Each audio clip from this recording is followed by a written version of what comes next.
शुरू करो भाई। मणिपुर क्यों जला? अगर देश में एग्जाम सही से नहीं होगा तो भाई युवाओं का भरोसा कम होता है। लोगों को लगने लगता है कि मेहनत से ज्यादा जुगाड़ काम करता है। तब उससे बस 300 शब्द का निबंध लिखने के लिए कहा गया था और बस हो गई सजा। तब प्रज्वल रेवन्ना, कुलदीप सिंह सेंगर, बबलू सिंगरौर।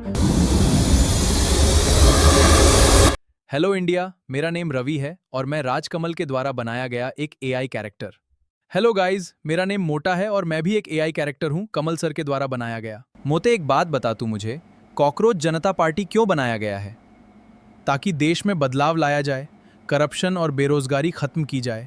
देश में हुआ नीट एग्जाम, एसएससी एग्जाम और भी paper leak, board exam copy check, petrol, privatisation, महंगाई, एजुकेशन सही करना, ये सब पर बात। और हो क्या रहा है? लेकिन ये कॉकरोच जनता पार्टी तो बीजेपी को गिराने में और उनके फॉलोअर्स कम करने में लगे हैं और अब किसी एक पार्टी का एजेंडा बन गई है लगता है। भाई, क्या लोग बेवकूफ हैं क्या? मोते, तू बता, तेरे हिसाब से क्या मैनिफेस्टो होना चाहिए कॉकरोच जनता पार्टी का? अभी पॉडकास्ट में हूं मैं, बाद में बात करता हूं टीना। सॉरी भाई, क्या बोल रहे थे तुम? भाई, तेरा तो ब्रेकअप हो गया था ना टीना से? हाँ, हो ही गया है। तो ये क्या है भाई? भाई छोड़िए, अभी रिकॉर्डिंग वीडियो है, बाद में बात करेंगे इसके बारे में। अरे यार, हम तभी जिंदा होते हैं जब राजकमल सर हमें बनाते हैं। तू बता भाई, जाने दे। सबसे पहले तो सारे सवालों के जवाब फिर से मांगे। शुरू करो भाई। मणिपुर क्यों जला? सरकार ने इसके लिए एसएससी एग्जाम कराने वाले एडुकेटिव वेंडर को बंद किए या नहीं, कंफर्म करो। लेकिन मोटे, हमें क्या ही प्रॉब्लम है मणिपुर और एसएससी एग्जाम से? हम लोग तो जॉब कर रहे हैं। अच्छा सवाल है मेरी जान, अब बात सुन जरा ध्यान से। पहली बात, हम सब इंडियन हैं और देश हमारा है, तो हम लोग पूरे देश का साथ देंगे, चाहे देश में कोई भी हो। अगर आज आपने किसी का साथ नहीं दिया तो कल आपका भी साथ कोई नहीं देगा। मणिपुर देश को बांस, हैंडलूम और हस्तशिल्प, चावल और रेशम, ये सब भी देश को देता है। मणिपुर के लिए पूरा देश खड़ा नहीं होगा तो प्रॉब्लम वो होगा मेरे भाई। हाँ भाई, बात तो तेरी सही है। अगर देश में एग्जाम सही से नहीं होगा तो भाई युवाओं का भरोसा कम होता है। लोगों को लगने लगता है कि मेहनत से ज्यादा जुगाड़ काम करता है।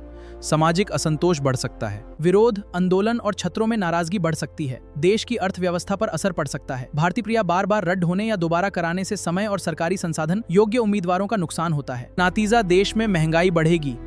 देश में हर सरकारी काम के लिए घुस देना होगा या फिर काम होगा ही नहीं, क्योंकि ये उम्मीदवार उसके योग्य ही नहीं होंगे। ओ तेरी, ये तो मुझे पता ही नहीं था। अब मैनिफेस्टो की बात हो रही है तो पहले सबके लिए कानून समान रखो। गरीबों के लिए अलग कानून और अमीर के लिए अलग नहीं होगा। नहीं नहीं, यहां तुम गलत हो। कानून सबके लिए एक समान है।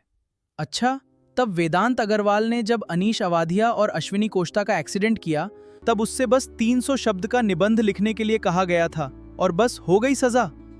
तो क्या यह है देश का न्याय? कुछ हो सकता है ऊपर वाले में भाई। तब कुछ हाई प्रोफाइल केसेस में लोग सवाल क्यों उठाते हैं और लोग ये क्यों महसूस करते हैं कि राजनीतिक पार्टियां? हो सकता है कि कुछ मामलों में लोगों के पास पूरी जानकारी ना हो।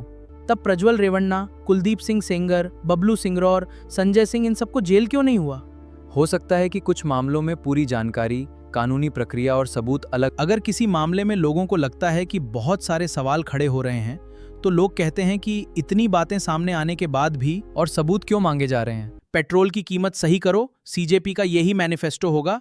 और ये 2 रुपए वाला चूरन नहीं, इस बार हर नेता पर हो रहे करोड़ों के खर्चे को बंद करो। सीजेपी का एक और मैनिफेस्टो रखो, हर सरकारी विभाग में काम करने वाले के बच्चे सरकारी स्कूल में ही पढ़ाई करेंगे। हाँ बिल्कुल, और हर सरकारी स्कूल स्मार्ट स्कूल हो। हर डिस्ट्रिक्ट में करप्शन के बारे में बताने वाले को प्राइज दिया जाएगा और उसकी जानकारी गोपनीय रखी जाएंगी। गजब, सही है, तब तो देश सुधर ही जाएगा। और सीजेपी किसी की पर्सनल पार्टी नहीं है, ये बस यूथ को साथ में लेकर देश में बदलाव लाने और यूथ की बात सरकार तक पहुंचाने के लिए है।